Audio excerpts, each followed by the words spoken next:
ہمارے 18 بارے مکمل ہوئے ہیں، اللہ پاک اپنے پورے قرآن سے منور فرمائے اور 18 بارے کے اندر سورہ جو اللہ رب العزت نے سورہ مومن ہے اور پھر اس کے بعد سورہ نور ہے اور سورہ مومن کے اندر اللہ رب العزت نے ایمان والوں کی نشانیاں بیان فرمائی ہیں اور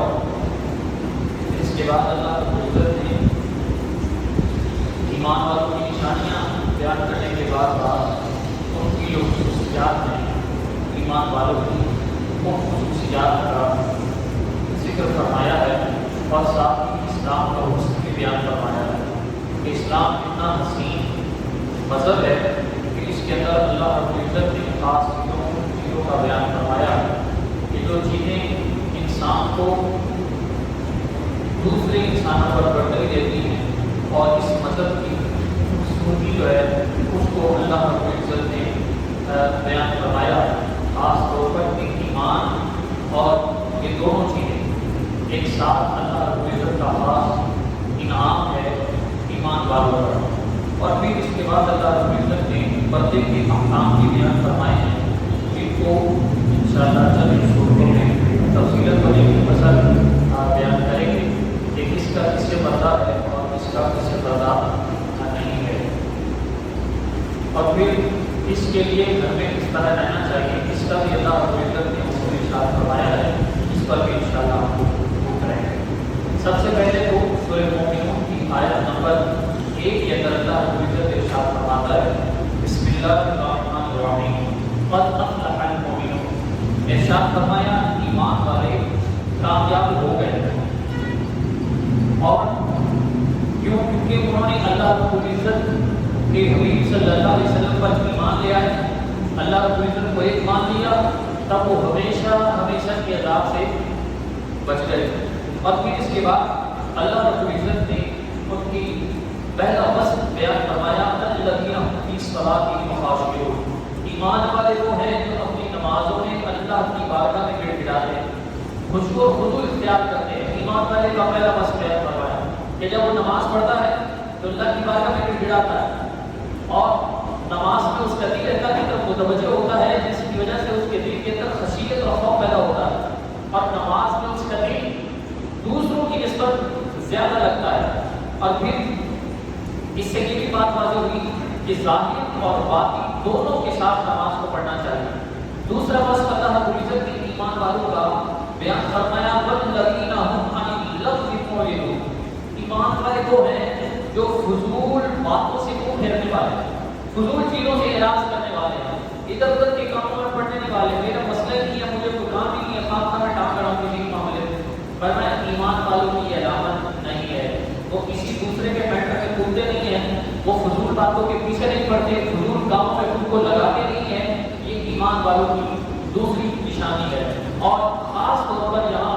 باتوں کا ذکر کیا گیا تو زبان کی تو افراد بے شمار ہیں جس کو مفتی احمد یاد خان نعیمی رحمۃ اللہ تعالیٰ علیہ نے بیان کیا ہے کہ انسان کی زندگی میں 95% جو گناہ ہوتے ہیں اس کی زبان سے ہوتے ہیں اس قدر یافت والی ہے اور جب صبح ہوتی ہے تو جسم کے سارے اعضاء زبان کیا کہ ہاتھ جوڑتا ہے انتظار کرتے ہیں خدا کا واسطہ ہے اگر تو سیدھی رہی تو ہم بھی سیدھے رہیں گے اگر تو ٹیڑھی ہوئی تو ہم بھی ٹیڑھے ہو جائیں گے تو زبان نکلتا زبان سے ہے اس کا اثر رشتوں پہ جسم پہ ساری چیزوں پہ ہوتا ہے تو اس لیے دوسری بس اللہ رب العزت نے ایمان والوں کا بیان فرمایا تیسرا بس فرمایا والذین هم للصلاۃ فاعلون اور وہ جو زکات دینے کا کام کرنے والے ہیں اب یہاں مال کی زکات بھی ہو سکتی ہے نفس کی زکات بھی ہو سکتی ہے مال کی زکات کو ہمیں بالکل پتہ ہے کہ جو اللہ رب العزت نے فرض کیا ہے وہ دینا ہے اور پھر اس کے بعد جو نفس کی زکات ہے نفس کی زکات کیا ہے نفس کو مذموم چیزوں سے بچانا اس کی خواہشات سے پیچھے ہٹنا اور نفس کی زکات جسم کی سب سے بڑی زکات یہ ہوتا ہے فرمایا وہ کثرت سے روزے رکھنے والے ہیں جو ایمان والے ہیں جو اپنے نفس کی زکات دیتے ہیں اور تیسرا بس اللہ رب العزت نے جو چوتھا بس کے ساتھ فرمایا والذین هم لفروجهم حافظون وہ اپنی شرط گاہوں کی حفاظت کرنے والے ہیں یہ ایمان ایمان والوں کا پانچواں بس اللہ رب العزت نے یہاں بیان فرمایا کہ سرکار کی حفاظت کے بارے میں حضرت اسحاق بن صاحب رضی اللہ تعالیٰ روایت کرتے ہیں رسول کریم صلی اللہ علیہ وسلم نے فرمایا جس چیز کا ضامن جو شخص میرے لیے اس چیز کا ضامن ہو جائے جو دو جبڑوں کے درمیان ہے یعنی زبان کا اور جو دو پاؤں یعنی شرمگاہ کا ضامن ہو جائے تو میں اس کے لیے جنت کا ضامن ہو جاؤں. جو اپنی زبان کی اور اپنی شرمگاہ کی گارنٹی دے دے تو میں اسے جنت کی گارنٹی دیتا ہوں. یہ نبی پاک صلی اللہ علیہ وسلم کا فرمان ہے. اور پھر فرمان کی اعلیٰ ازواجہم او ما ملکت ایمانہم فانہم غیر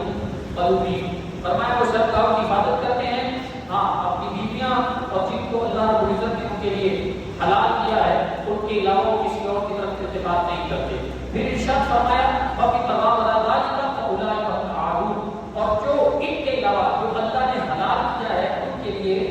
تسکین کی خاطر جو اللہ نے حلال کی ہے ان سے علاوہ کسی اور کی طرف جائیں فرمایا وہ حد سے بڑھنے والا ہے اور اس پر اللہ کا عذاب ہے. اور پھر ارشاد فرمایا آگے ساتواں بس بیان کرتے ہوئے فرمایا وَالَّذِينَ هُمْ لِأَمَانَاتِهِمْ وَعَهْدِهِمْ رَاعُونَ. وہ امانتوں کی اور ساتھ ساتھ جو وعدہ کرتے ہیں اس کی پاسداری کرتے ہیں. یہ ایمان والوں کا اللہ رب العزت نے اور بس بیان فرمایا. اور اللہ رب العزت نے محمد صلی اللہ علیہ وسلم نے ارشاد فرمایا جو تم 6 چیزوں کی ضمانت دے دے میں اس کے لیے جنت کا ضامن ہوں. پہلی بات فرمایا بات کرو تو سچ بولو. دوسری بات وعدہ کرو تو پورا کرو. تیسری بات ارشاد فرمایا تمہارے پاس امانت رکھی جائے تو اسے ادا کرو. چوتھی بات فرمایا اپنی شرمگاہوں کی حفاظت کرو. اور پانچویں بات فرمایا اپنی نگاہوں کو نیچے رکھو اور اپنے ہاتھوں کو روکو کہ ان پر کسی کے ذریعے ظلم نہ ہو. فرمایا کہ 6 چیزوں کی جو مجھے ضمانت دے میں اسے جنت کی ضمانت دیتا ہوں. اور پھر ایک اور بس ایمان والوں کا اللہ رب العزت نے ارشاد فرمایا والذین هم علی صلاتهم یحافظون. فرمایا ایمان والوں کی ایک خوبی یہ بھی ہے کہ وہ اپنی نمازوں کی حفاظت کرتے ہیں. نماز کرانی ہوتی ہے اگر نماز کی جماعت بھی رہ جائے تو وہ رونا شروع کر دیتے ہیں. ان کے دل میں عجیب سا رنج ہو جاتا ہے ایک خوف پیدا ہو جاتا ہے کہ ہماری نماز جو ہے وہ لیکن جب نماز دور کی بات جماعت چھوٹ جائے تو ان کے دل میں گنا ہو جاتا ہے اور نماز کو ظاہری اور باطنی آداب کے ساتھ ادا کرتے ہیں. اولئک هم الوارثون. فرمایا یہی وارث جس کے الذین یرثون الفردوس. یہی وہ لوگ ہیں جو وارث ہیں جنت الفردوس کے. ہم فیہا خالدون. اور وہ ہمیشہ ہمیشہ اس کے اندر رہے. پھر اس کے بعد اللہ رب العزت نے جو چیز بیان فرمائی وہ یہ کہ جو کفار ہیں ان کو جو ظاہری دنیا میں نعمتیں ملتی ہیں عزتیں ملتی ہیں تو یہ اللہ کی رضا کا سبب نہیں. اللہ فرماتا ہے آیا سبون انما نمدہم بہ من مال و بنین. کیا یہ خیال کر رہے ہیں کہ جو ہم ان کے مال اور بیٹوں کے ذریعے کی مدد کر رہے ہیں تو ساری اولاد سے خیال تو کیا ہم ان کی طرف بدائی کے ساتھ جلدی کر رہے ہیں؟ بل لا یشکرون. نہیں انہیں تو پتہ ہی نہیں وہ بے عقل ہیں. تو فرمایا کہ یہ جو مال کی کثرت اولاد کی کثرت یہ اللہ کی رضا کا ذریعہ نہیں کہ اللہ راضی ہے اس لیے سب کچھ مل رہا ہے. اس پر دوسری چیز فرمائی بلا آپ تو جتنا اموالہم و اولادہم کہ تمہیں ان کے مال اور ان کی اولاد کا زیادہ ہونا تعجب میں نہ ڈالے. انما یرید اللہ ان یعذبہم بہا فی الدنیا. اللہ کا ارادہ یہ ہے کہ اللہ اس مال اور اس اولاد کے ذریعے دنیا میں عذاب دے. اب دیکھیں اپنی اولاد کے حاضر دلیل و خار ہوتے ہیں وہی مال ان کی بوالے جان بن جاتا ہے. کسی کرپشن کے کیس میں پکڑے جاتے ہیں کسی کیس میں پکڑے جاتے ہیں. وہی اولاد ایسے عشرت میں پلی ہوتی ہے اتنے کام کر کے گھر پہنچتی ہے پیچھے سے کوئی نہ کوئی کیس ہوا ہوتا ہے اور والدین کی ذلت کا سبب بنتے ہیں. تو فرمایا یہ نہ خیال کرے کہ یہ مال اور جو ہے یہ ان کے لیے اللہ کی رضا ہے بلکہ یہ تو اللہ کی طرف سے آزمائش ہے اور اللہ رب العزت نے آزماتا ہے. پھر اس کے بعد اللہ رب العزت نے یہ ارشاد فرمایا کہ رسول کریم صلی اللہ علیہ وسلم کی جو نسبت ہے وہ اس دن بھی کام آئیں گے جب سارے رشتے ختم ہو جائیں گے. قیامت کے دن باپ بیٹے کا ماں بیٹی کا سب رشتے ختم ہو جائیں گے. فرمایا رسول اللہ کے نسب کا رشتہ اس دن بھی فائدہ دے گا. جو رسول اللہ کے نسب سے ہے یعنی سید ہے اللہ اسے قیامت کے دن نفع دے گا اور رسول کریم علیہ السلام کا خاص کا میں عطا فرمائے گا. پھر اس کے بعد اللہ رب العزت نے آپ جو بدکاری کرتے ہیں ان کی سزا کو بیان فرمایا کہ 100 کوڑے ہیں جو غیر شادی شدہ اگر بدکاری کرتا ہے تو اسے 100 کوڑے لگائے جائیں، اور اگر شادی شدہ بدکاری کرتا ہے تو اسے سنسار کیا جائے، یعنی رجم کیا جائے، پتھر مارے جاتے ہیں جس سے وہ قتل ہو جاتا ہے یا مر جاتا ہے۔ تو یہ اللہ رب العزت نے بیان فرمایا، اور پھر اس گناہ کو ثابت کرنے کے لیے کچھ شرائط شریعت مطالعہ نے بیان فرمائی ہوئے طرح۔ پھر اس کے بعد اللہ رب العزت نے فرمایا جو پاک دامن عورتوں پر بدکاری کی تہمت لگاتے ہیں تو ان کے لیے یہ ہے کہ وہ 4 مرتبہ اللہ کی گواہی دیتے ہوئے یہ کہے کہ ہم اپنی بات میں سچے کہ اس نے ایسا کام کیا ہے، اور 5ویں مرتبہ یہ کہے کہ اگر میں جھوٹا ہوں تو مجھ پر خدا کی لعنت ہو۔ فرمایا اگر وہ گواہی پیش نہ کر سکے تو پھر عورت کے لیے یہ حکم ہے کہ وہ 4 مرتبہ یہ کہے کہ میں اس معاملے میں سچی ہوں، اگر یہ اس معاملے میں سچا ہے تو مجھ پر خدا کا غضب ہو۔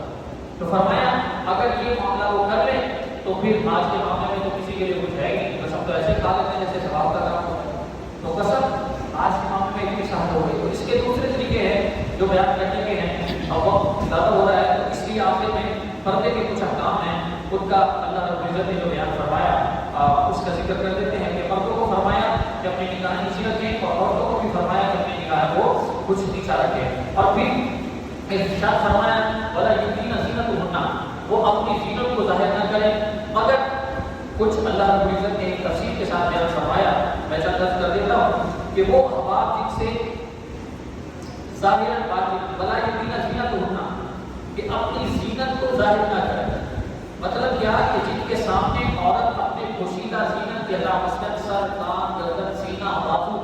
کونیاں، پنڈلیاں وغیرہ ظاہر کر سکتی ہے، وہ کون ہے؟ شوہر ہے، باپ، اسی طرح دادا اور چلتے ہیں، اسی طرح شوہروں کے باپ یعنی سسر وہ بھی محرم ہوتے ہیں، اسی طرح اپنے بیٹے، ان کے بیٹے یعنی پوتے، نواسے، اسی طرح شوہر کے بیٹے چاہے وہ کس عورت سے ہو یا دوسری عورت سے ہو، اسی طرح سگے بھائی، اسی طرح سگے بھتیجے، ایک اس قدر کے بیٹے، بھائی کے بیٹے وہ والے بھتیجے، اسی طرح بہن کے بیٹے وہ بھتیجے ہیں، اسی طرح بھانجے وہ بھی اسی میں آ جائیں گے۔ تو اس میں چچا، ماموں وغیرہ وہ سارے کے سارے، اس میں جب بھتیجوں کی بات آئی ہے تو وہ چچا ہے، ماموں ہے، یہ بھی محارم ہے، تو ان کے سامنے بھی بے پردہ عورت جا سکتی ہے، یعنی بے پردے سے مراد اپنا سر اگر اس کے کھلا ہے یا گردن ظاہر ہو رہی ہے یا کلائی نظر آ رہی ہے یا چہرہ نظر آ رہا ہے، تو یہ جو شریعت مطالعہ نے جو بیان کیے ہیں ان پر ظاہر کر سکتا ہے۔ اسی طرح سگے بھانجے، اور اس کے بعد مسلمان عورتوں کے سامنے اپنے چہروں کو کھول سکتی ہیں، اور غیر مسلم عورتوں کے سامنے انہیں منع کیا گیا ہے۔ مسلمان عورت ہے تو عورت اس کو اپنے ادا جیسے ہے وہ کر سکتی ہے، لیکن غیر مسلم جو عورتیں ہیں ان کے سامنے مسلمان عورتوں کے لیے درست نہیں ہے کہ وہ اپنے ایک آزاد کو ظاہر کریں۔ اسی طرح اپنی ملکیت میں جو پہلے غلام ہوتے تھے تو کنیزیں ہوتی تھی وہ تھا، پھر اسی طرح مردوں میں وہ لڑکے جو ابھی بالغ نہیں ہوئے یا حد شہوت کو نہیں پہنچے، جیسے 6-7 سال کے، اب 7 سال جو ہو جائیں گے تو آپ کا تو حالات خراب ہے، ٹھیک ہے، تو 5 سے 6-7 سال کے جو چھوٹے بچے ہوتے ہیں ان کے سامنے بھی بے پردہ عورت جا سکتی ہے، ان سے بھی وہ والا پردہ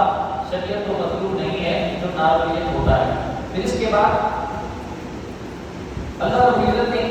اور پھر وہ بچوں کی بات ہو گئی، پھر اب وہ مرد کے دل میں اب شہوت کا کوئی اندیش ہے نہ، جیسے پورا ہے وہ کیا تھا، تو پھر ایک اوپر ہے کہ آپ اس کے اندر کوئی ایسی حصی نہیں، یا اسی طرح جو مفلوج العقل ہوتے ہیں جنہیں ان چیزوں کا معلوم نہیں ہوتا جیسا ہوتا ہے، ایسے اشخاص کے